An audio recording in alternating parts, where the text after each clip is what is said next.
Jueves 29 de febrero del 2024, bienvenidos a la emisión estelar de Noticias 7. Amigos televidentes, los invitamos para que nos sigan a través del telegrafo.com.es, ecuadortv.es, en el dial de Pública FM y por nuestras redes sociales. Ahora también en sus pantallas podrán ver un código QR, los invitamos a escanearlo con su teléfono celular para acceder a información actualizada y verificada que tiene para ustedes el Telégrafo Digital. Aquí empezamos.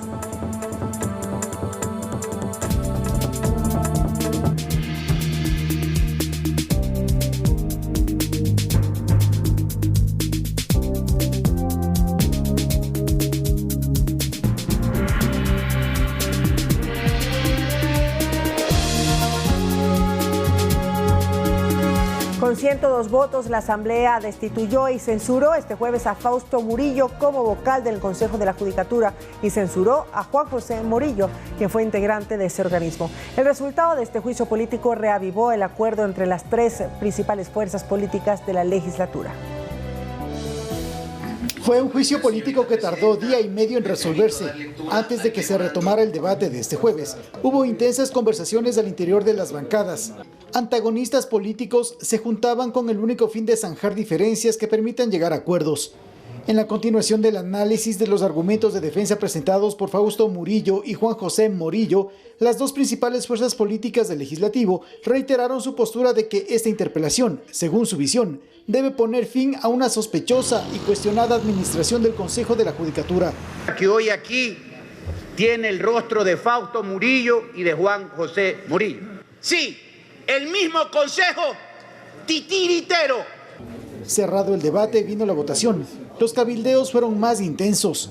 Al final, 102 legisladores votaron por la destitución y censura de Fausto Murillo como vocal de la Judicatura y por la censura de Juan José Morillo, exmiembro del organismo.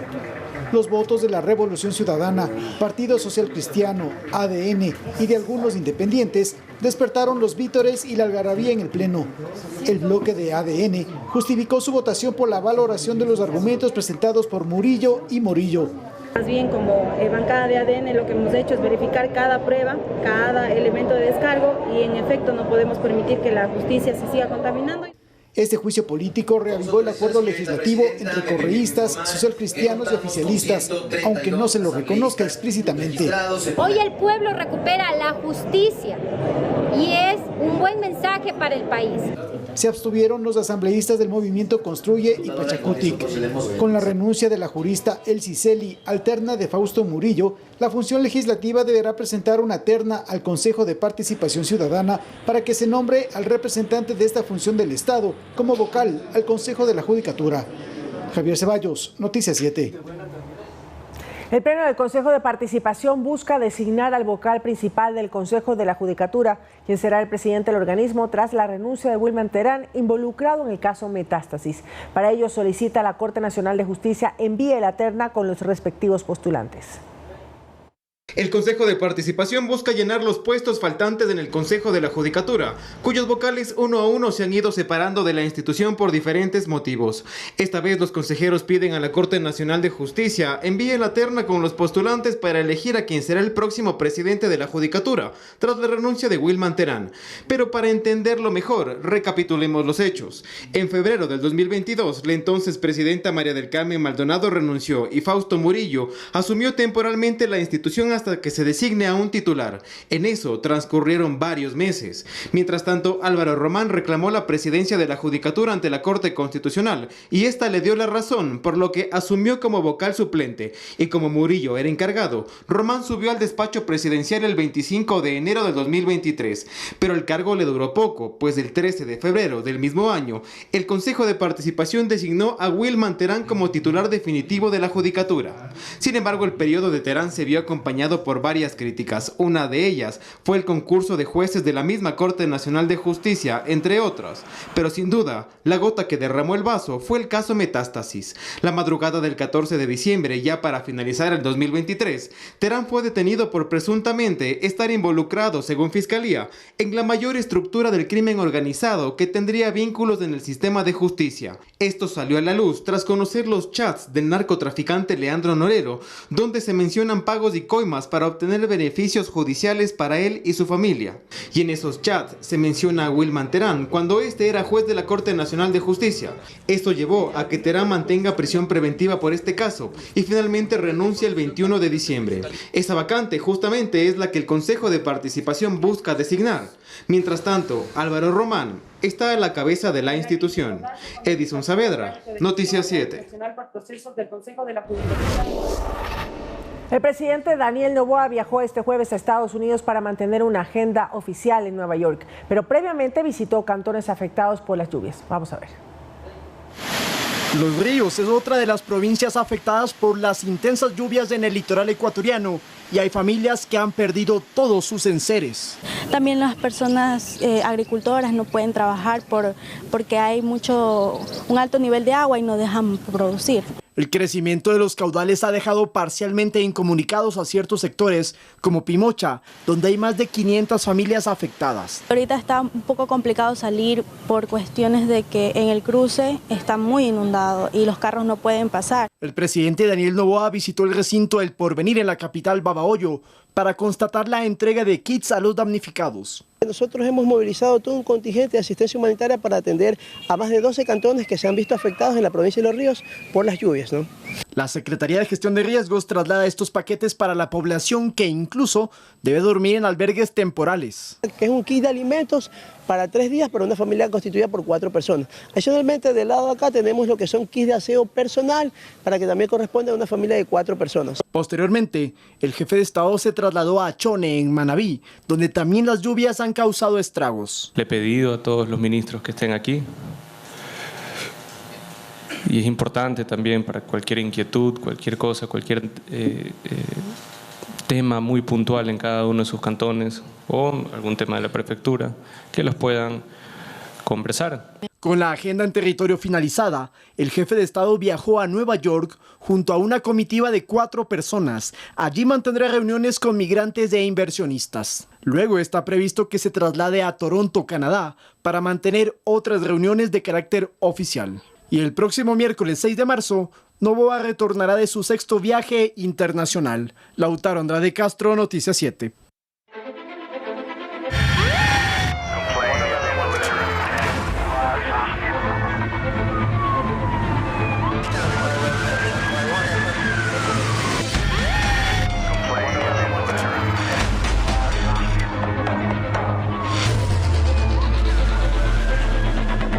Un juez anticorrupción emitió a la Interpol alerta roja para la localización y captura de alias Negro Willy, presunto autor intelectual del terrorismo en las instalaciones de TC Televisión. ¿Qué ha ocurrido con ese caso? A continuación se lo contamos. La irrupción de un grupo criminal a los estudios de TC Televisión en Guayaquil el pasado 9 de enero continúa en investigación y hay información actualizada, pues por pedido de la Fiscalía General del Estado, un juez anticorrupción solicitó a la Interpol que emita una orden de difusión roja en contra de William Joffre Alcíbar, es alias Negro Willy. Él es investigado por el ataque al canal de televisión, cabecilla de una banda terrorista y presunto autor intelectual del ataque armado. La Interpol tiene que aprobar el pedido para girar la boleta de difusión roja que permita la búsqueda y captura a nivel internacional. El pasado 21 de febrero, un juez de la Unidad de Delitos Relacionados con Corrupción y Crimen Organizado dictaminó que Alcíbar debe cumplir prisión preventiva mientras duran las investigaciones. Pero él no es el único procesado. La Fiscalía General del Estado arrancó la audiencia de formulación de cargos un día después del atentado. La diligencia se dio vía telemática contra 11 de los 13 sujetos armados que fueron detenidos por el hecho violento. 2 de los 13 detenidos son menores de edad y su caso fue tramitado por un juez de la Unidad de Adolescentes Infractores. La fase investigativa por este atentado terrorista estará abierta hasta el 9 de marzo. Luego la Fiscalía deberá presentar su acusación y el magistrado resolver quiénes irán a juicio. Andrea Orbe, Noticias 7.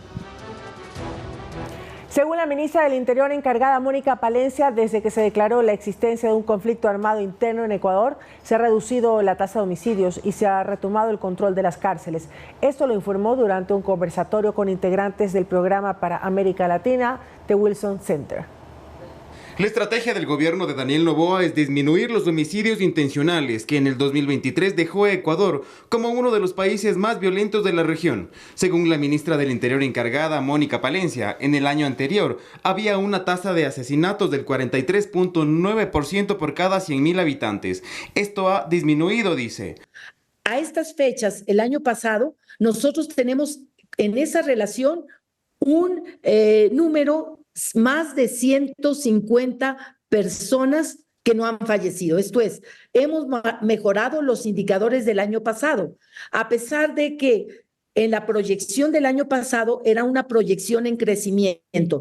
Asegura que el conflicto armado interno es una realidad más no una decisión política. Y cuando termine el estado de excepción, el presidente Noboa analizará las vías jurídicas para mantener a los militares en las calles y cárceles. Lo que es ya una decisión tomada es que las Fuerzas Armadas estarán en las calles y en los centros penitenciarios. Solo en la ciudad de Guayaquil, que fue detectada como una de las más violentas en Latinoamérica, se ha tenido que retomar el control de un centro penitenciario con 11.000 personas privadas de libertad. Sin embargo, están conscientes que la presencia de militares en las cárceles es algo excepcional, pues ese trabajo debería ser de guías penitenciarios y la policía. Estamos trabajando, apoyando a nuestra policía en esos procesos de depuración. Esa policía ahora está articulada junto con las Fuerzas Armadas, trabajando en los centros penitenciarios en lo que denominamos un bloque de seguridad. Lo que sí deja claro es que durante este conflicto armado se respetará los derechos humanos. Sea quien fuere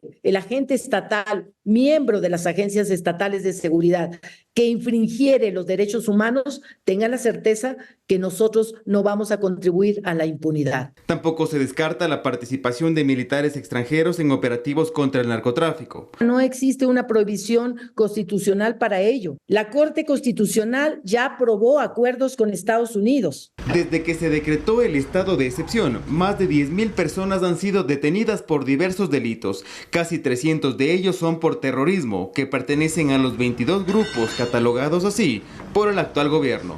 Edison Saavedra, Noticias 7. En otro tema, el presidente Daniel Noboa dispuso la eliminación de la empresa coordinadora de empresas públicas, EMCO, mediante el decreto ejecutivo 184.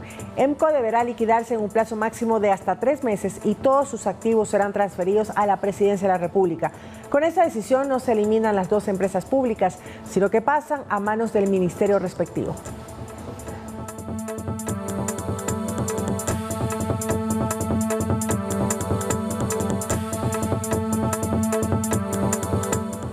El Consejo de Administración Legislativa, CAL, admitió a trámite el proyecto de ley orgánica para el fortalecimiento de las actividades turísticas y fomento del empleo.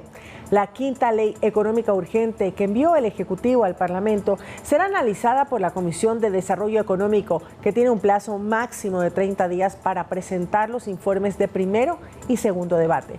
La norma propone incentivos tributarios para el sector turístico, medidas para potenciar aún más la operación de aerolíneas nacionales y extranjeras con el fin de abaratar costos de los pasajes y disposiciones de reducción de aranceles para la realización de espectáculos públicos masivos.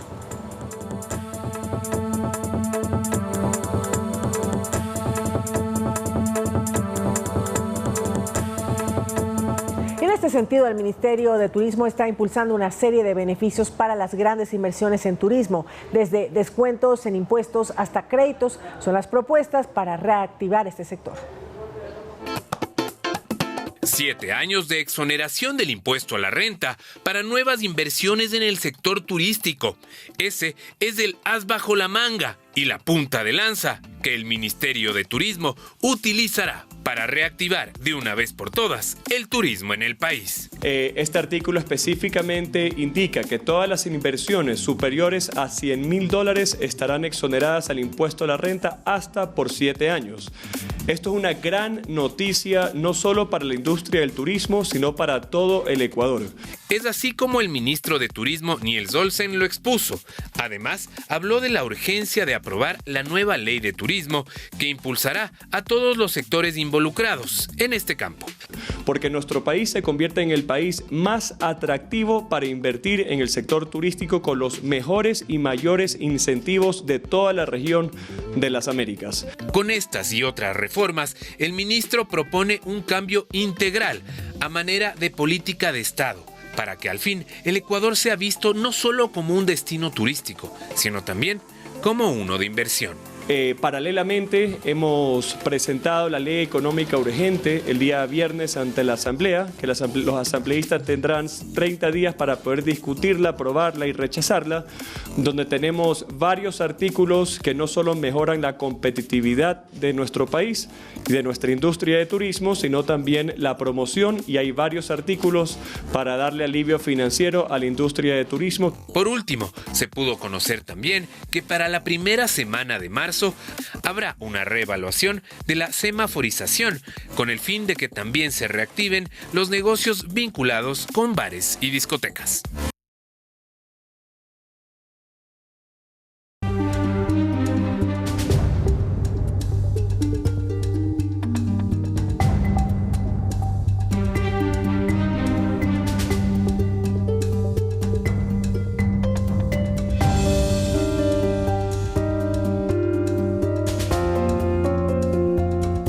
En nuestra tercera entrega especial sobre la cárcel de Cotopaxi volveremos a adentrarnos en los pabellones del centro de reclusión para recordar cuál es la esencia de un lugar donde justamente se priva de la libertad.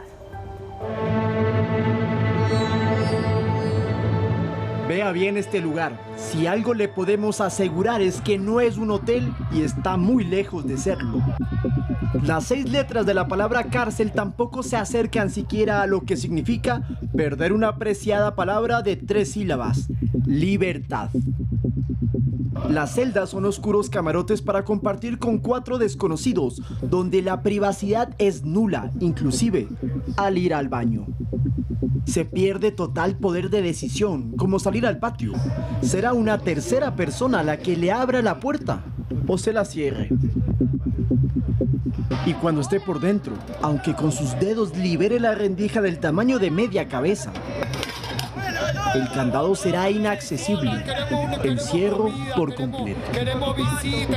Piense también que la única visión al exterior estará empañada por unas rejas. Frío tendrá, no hay calefacción. Quizás se caliente haciendo ejercicio, pero obligado y sin descanso. Tampoco se elige qué comer, no hay menú para seleccionar. Las terrinas se cargan hasta el centro del patio para desayunar, almorzar o merendar.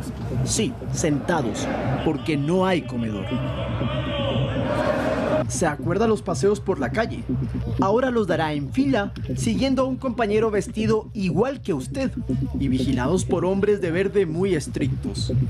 Porque eso sí, todo el tiempo habrá quien los observe, en patios o techos.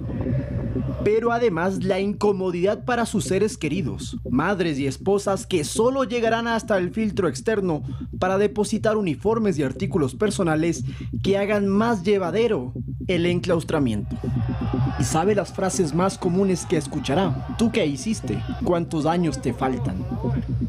La cárcel es entonces la libertad perdida y uno no la valora hasta que justamente vuelve a la libertad. Con cámaras y edición de José Luis Gualotuña, Lautaro Andrade Castro, Noticias 7. Con 107 votos a favor, la Asamblea aprobó este jueves una resolución donde exhorta al Consejo de Gobierno de Galápagos a revisar la actualización de la tasa de ingreso de turistas nacionales al archipiélago, decisión adoptada por este organismo el pasado 24 de febrero.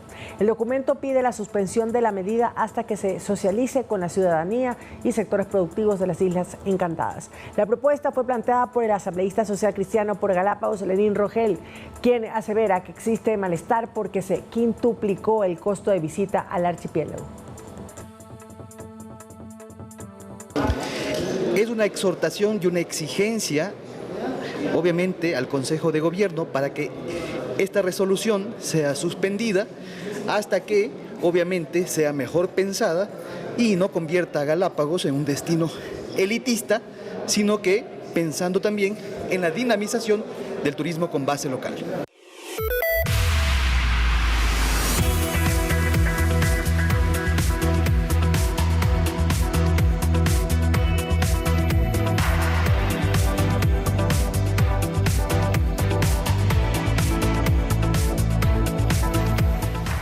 que abrazar al menos 7 veces al día puede cambiar su ánimo?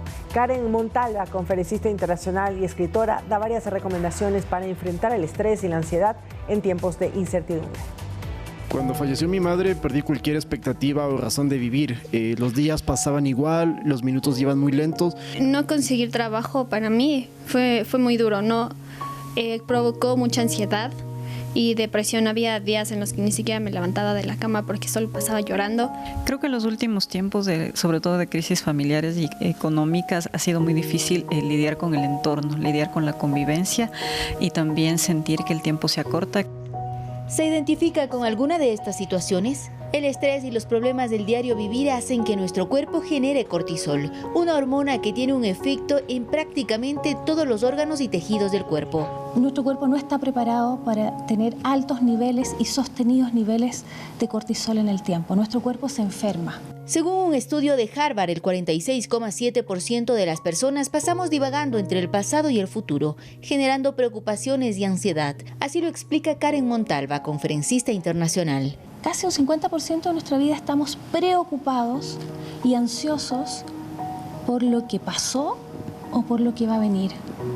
Nos perdemos la mitad de nuestra vida. Podemos decidir vivir y no sobrevivir. ¿Pero cómo enfrentarse a este tipo de circunstancias? Karen Montalva brinda varios tips para ponerlos en práctica en el día a día. Hay un investigador norteamericano que señaló que nosotros deberíamos dar 7 abrazos al día. Y eso va a generarnos este químico maravilloso que es la oxitocina, que va a compensar este otro químico del cortisol.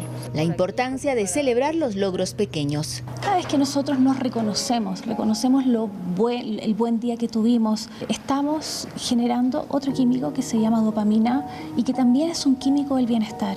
Conectarse con la naturaleza. Caminar, por ejemplo, entre medio de árboles o de vegetación, nos genera este otro químico que se llama serotonina y también, ¿cierto?, equilibra estos niveles de cortisol.